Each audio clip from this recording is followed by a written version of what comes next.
Good evening, ladies and gentlemen. Let me ask you something. Have you ever felt a heaviness in your spirit that you just couldn't shake? A weight bearing down on you so powerfully that you began to believe you were destined to stay beneath its shadow forever? That kind of anguish can seep into your dreams, cloud your judgment, and rob you of your peace. It can trick you into thinking you're all alone in your struggle, as if no one understands the storm raging inside your heart. But I'm here to tell you, you're not alone. When your soul is troubled, there is a powerful presence waiting to break through the darkness and lift you up. A presence that doesn't condemn you for your weakness, but instead offers hope, comfort, and direction. I'm talking about experiencing God's presence in the midst of your deepest turmoil. We've all been through moments where our circumstances seem too big, too painful, too overwhelming. Maybe you've faced heartbreak. Maybe you've lost your job. Maybe you've been let down by someone you trusted with your life. In those moments, it's easy to feel the walls closing in, and it's tempting to question whether God is truly there. You look around and see confusion, conflict, and a chaos that stirs up fear in your heart. Yet,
I stand before you tonight because I've witnessed that light. I've seen it in my own journey and in the stories of countless people who thought they were beyond redemption or hope. In each of these testimonies, there was a moment of surrender, a turning point where the person said, God, I can't do this alone. Show me you're here. And time after time, in ways both dramatic and gentle, His presence was revealed. This is not just some abstract idea or distant fairy tale. It's real, tangible, and deeply personal. And I believe that if we can open our hearts to the possibility, if we can shift our perspective from self-reliance to divine reliance, we will discover a power greater than our greatest fears. We will find the solace and direction we desperately crave. Tonight, I want us to dive into that journey together. I want us to confront the turmoil in our souls, the heartbreak, the confusion, the doubt, and discover how to recognize God's presence right in the thick of it. Because if there's one thing I know, it's that your troubled soul is longing for an encounter that can heal what seems impossible to mend. It's longing for assurance that your pain is not wasted, that there's purpose on the other side of every trial. Above all, it's longing for a love that will never give up on you. So let's unravel the layers of worry, fear, and loneliness that weigh us down. Let's look those storms in the eye and remind ourselves that even when the thunder roars, there is a voice that is stronger. Let's break free from the chains of despair and step boldly into the promise of a God who meets us right where we are. Because I promise you, you won't walk away the same. And if right now you feel a stirring in your heart, a glimmer of possibility, even if it's small, hold on to that spark. That is the seed of transformation. That is the beginning of the miracle. In the moments ahead, I encourage you to open your mind, ready your spirit, and dare to believe that real hope exists for you, no matter how bleak your situation may seem. Let's begin this journey together and move toward the light. Let's start by looking at that restless feeling in your heart, the one that whispers, Something's not right, and I can't fix it on my own. That voice might come when you're a young person stepping into an uncertain future. You've just graduated, and you feel pressure to carve out your place in the world. You're overwhelmed with big decisions, unsure which path to take, and afraid you'll disappoint those who believe in you. In that moment, the unease in your soul can feel insurmountable. But here's the truth I want you to cling to. God's presence can cut through that anxiety and offer the clarity you crave. It may not arrive in a thunderclap or a neon sign spelling out your destiny, but it often speaks in a quiet, persistent reassurance that says, I am with you, I have a plan for you. Think about the times you've sat alone in your room, weighed down by the expectations of parents or teachers. Maybe you feared you wouldn't measure up, that your dreams might be too small or too big. That's where it becomes vital to recognize the voice of God gently guiding your steps. If you ignore it, if you push it aside in favor of purely human opinions, you risk missing the peace that surpasses understanding. The cost is immense. You walk around anxious, unfulfilled, and constantly second-guessing every choice. I once met a teenager who wrestled with self-doubt daily. She tried to find validation through social media likes and online praise. Yet, the more she chased approval, the emptier she felt. Her soul was troubled, and no number of heart emojis or flattering comments could quiet that storm. When she finally turned her heart toward God in prayer, seeking more than a fleeting compliment, she felt a calm that words can hardly describe. She discovered a sense of worth anchored in something that couldn't be measured by numbers on a screen. That's the power of recognizing God's presence. It recalibrates your identity from the inside out. Now, look at the family unit. Perhaps you're a parent who feels the weight of holding everyone together, paying the bills, teaching life lessons, trying to be strong when stress levels run high. The tension can be so thick you feel like one more argument might tear it all apart. You desperately want to sense that divine support, but you don't know how to approach God without guilt or shame. Here's the good news. You don't need a perfect record to experience a perfect love. If you continue to rely solely on your own strength, you risk crumbling under burdens you were never meant to carry alone. Instead, pause, breathe, and invite God's presence into your home. Simple moments of prayer or heartfelt honesty can restore unity. I've seen families on the brink of collapse find an unshakable bond when they surrendered their pride and fear and asked God to lead. In a community or business setting, the stakes can feel just as high. Maybe you're an entrepreneur worried about meeting payroll, an employee anxious about layoffs, or a volunteer trying to make a difference in your neighborhood. When everything is on the line, stress morphs into sleepless nights and constant worry.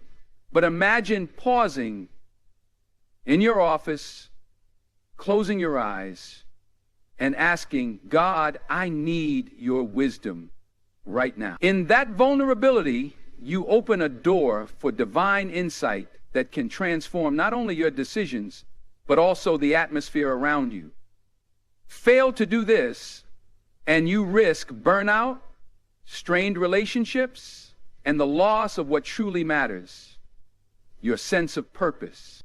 The lesson here is straightforward. Recognize God's presence in the very heart of your personal challenges. Don't wait for the situation to become unmanageable before you seek help. Open your soul to His guidance when uncertainty first arises. By doing so, you'll tap into a strength greater than your own, and you'll feel a calm that defies your circumstances.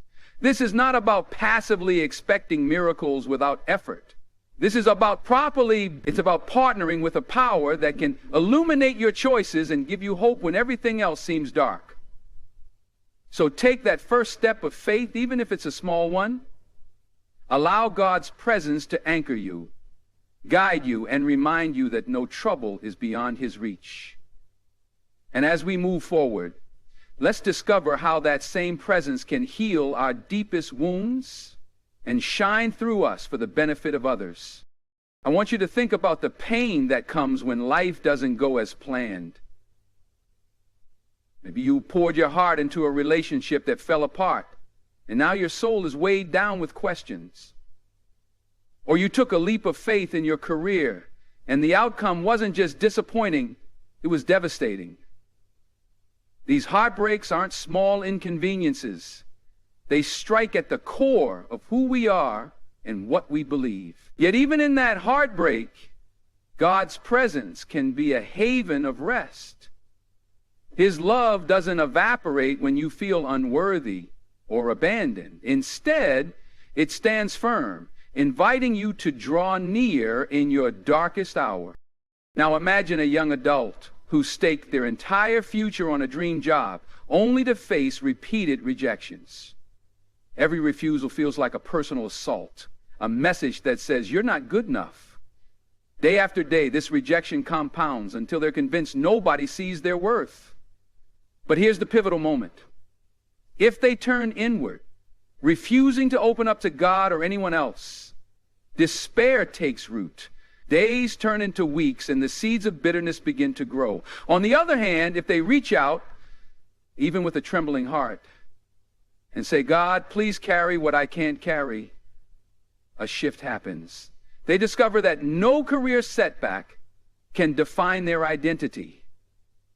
Their pain becomes a pathway to deeper faith, because when everything else crumbles, God's presence remains a steady foundation.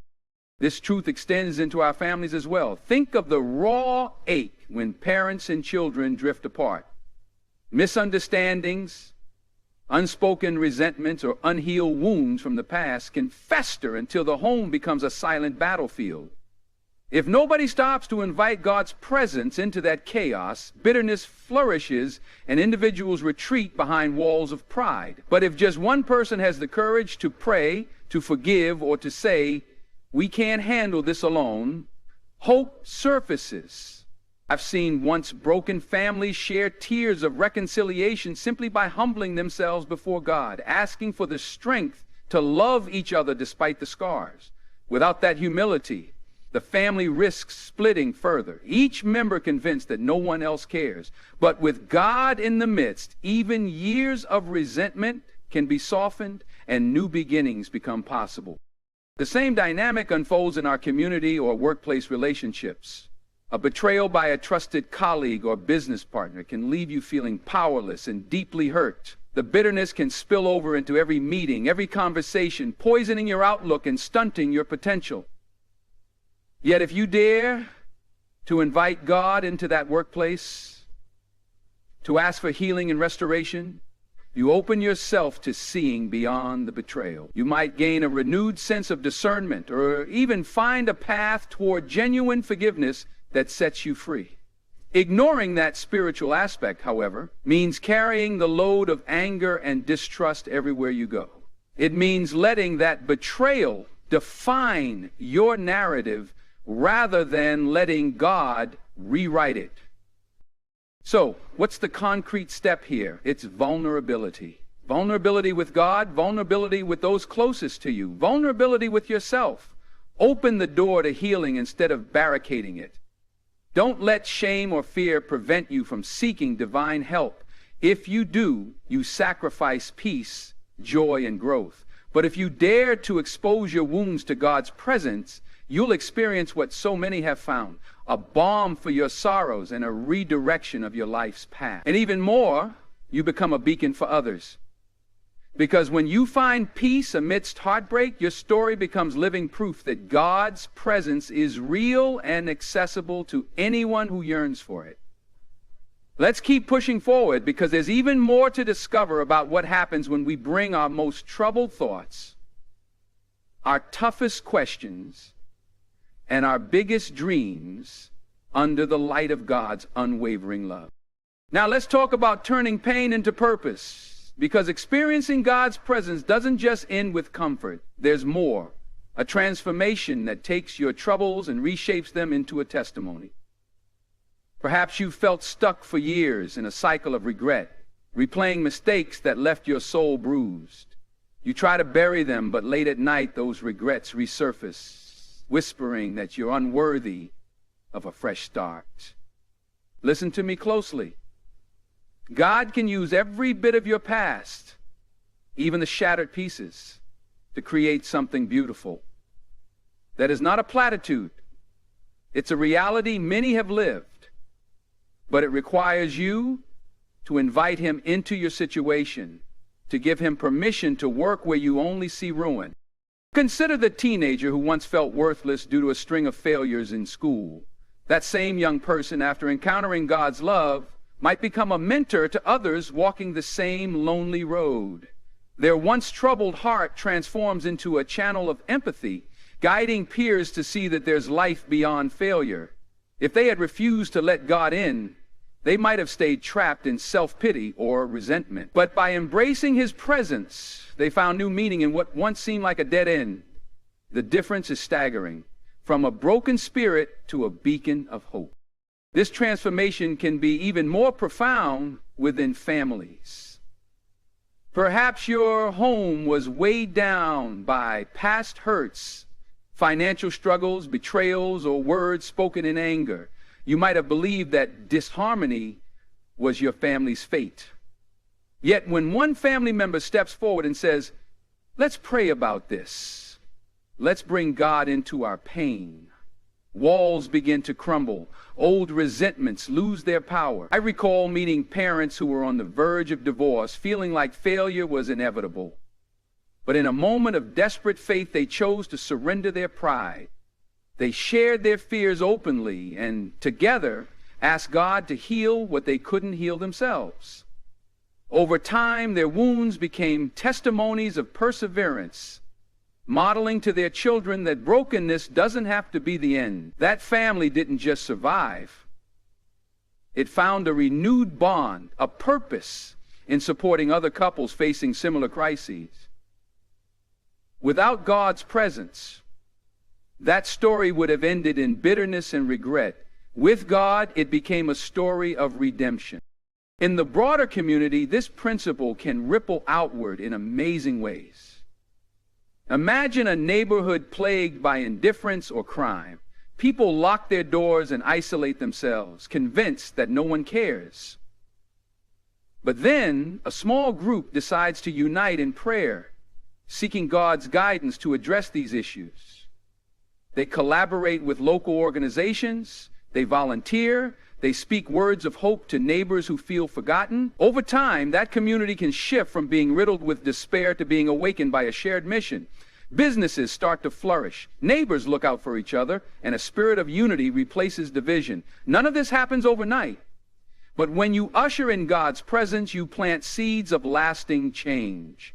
Fail to do so, and you risk letting cynicism and fear define your environment.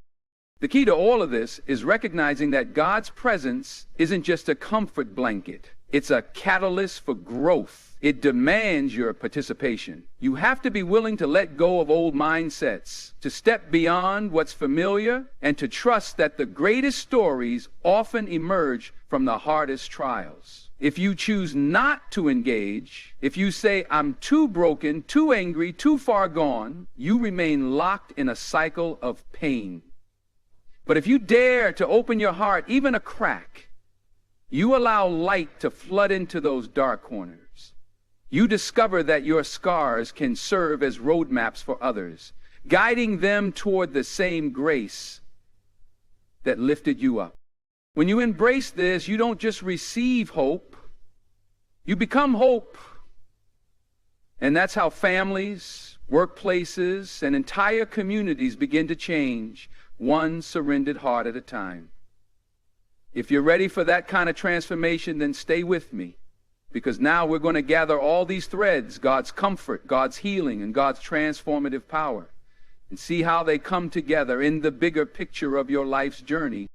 Tonight, we've journeyed through the storms of the soul, explored the heartbreak that can weigh you down, and uncovered the power of divine presence to transform even the darkest shadows into something meaningful. We've seen how God's presence can bring clarity when your future feels shaky, how it can heal fractured relationships that appear beyond repair, and how it can propel you from pain to purpose. Each step along this path has revealed one overarching truth. You are never alone in your struggles.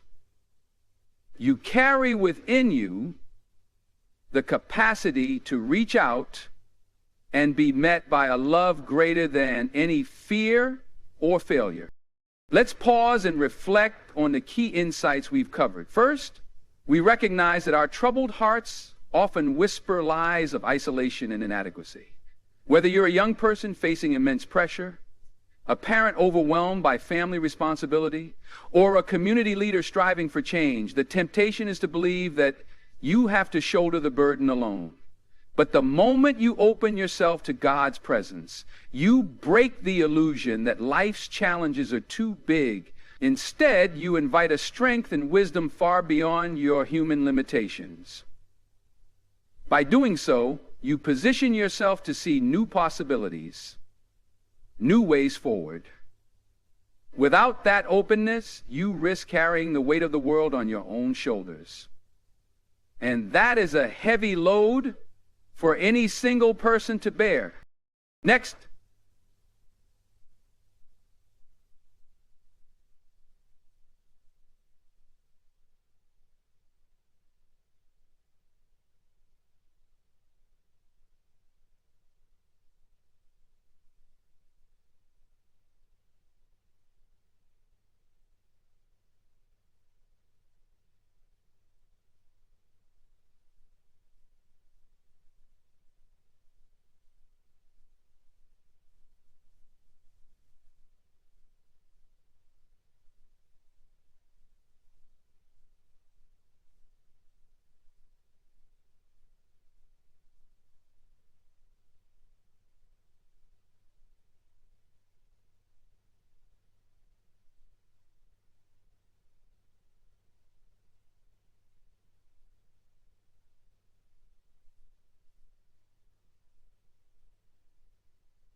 We illustrated this with examples of shattered families finding renewal, co-workers extending forgiveness instead of grudges, and individuals discovering their true value in a love that never quits.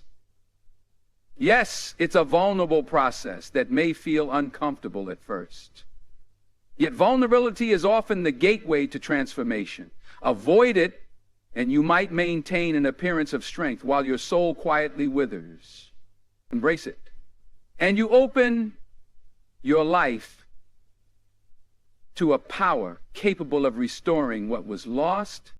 Finally, we focused on how God's presence doesn't stop at restoring your peace. It also ignites your purpose. We observed how young people who once felt like failures can become uplifting influences for others.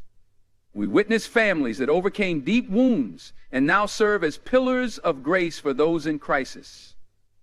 We looked at communities and workplaces revitalized by a collective decision to seek divine guidance. The essence is this: God can take your most painful stories and turn them into testimonies that shine light into someone else's darkness. But that transformation is a choice. A choice to say yes to stepping beyond your comfort zone, to partnering with God in rewriting the narrative of your life. Without that yes, you remain tethered to old patterns, denying yourself and the world the unique gift you were meant to offer. So what does all this mean for you, right here, right now? It means you have a decision to make. When the next crisis hits, when you feel that knot in your stomach, that uncertainty in your mind, will you try to handle it all alone? Or will you pause and say, God, I welcome your presence? Will you cling to old hurts, or will you dare to believe there's a better way? The choice is yours, and it can change the course of your life. Action is required because true faith isn't passive. It's an invitation to participate in the very grace that God is extending. That might mean carving out time each morning to pray for guidance before you plunge into the day's tasks. It might mean mustering the courage to apologize to a loved one or colleague you've wronged. It might mean volunteering in your neighborhood to be part of the solution rather than another voice complaining about the problem. Each act of faith, no matter how small, can open the floodgates of God's presence, allowing love, wisdom, and hope to flow. I understand that stepping into this reality might feel daunting. You might wonder if your doubts, your fears, or your past disqualify you from experiencing God's presence. They don't.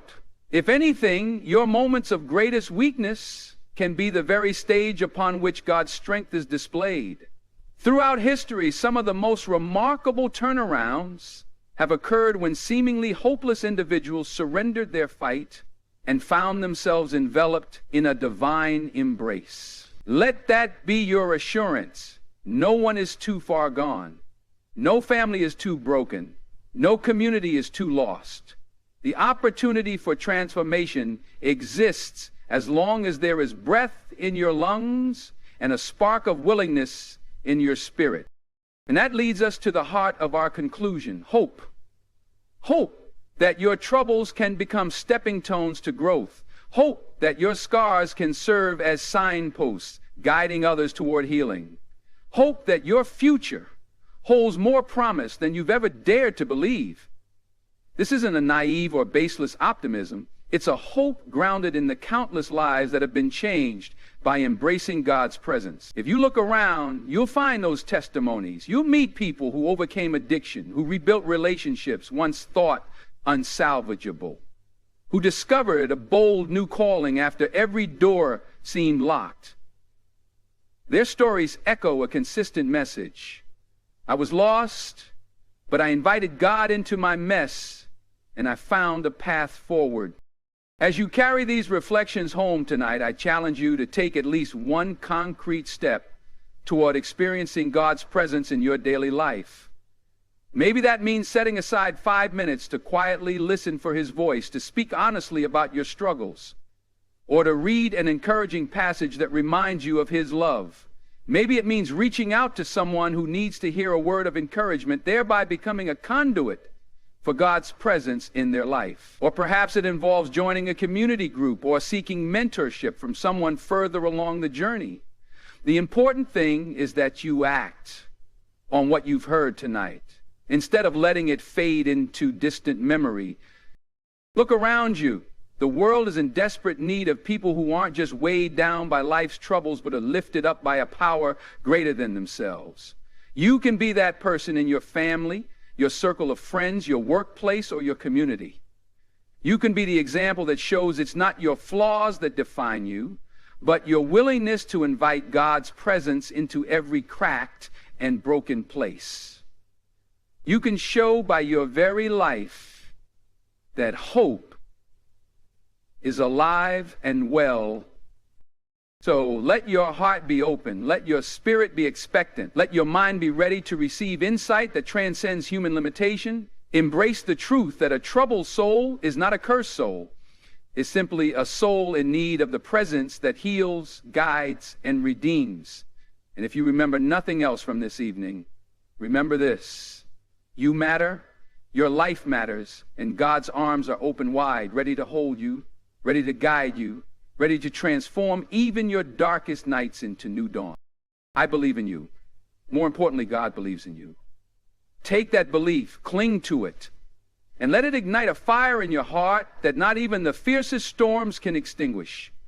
Go forward with confidence. Go forward with faith. And know that when your soul is troubled, you have a refuge that never fails. That is the promise, and that is the hope I leave with you tonight. Let it carry you, strengthen you, and inspire you to become the light the world so desperately needs. You've got this, and more importantly, God's got you. Thank you, and may you walk away from this place determined to experience His presence every step of the way.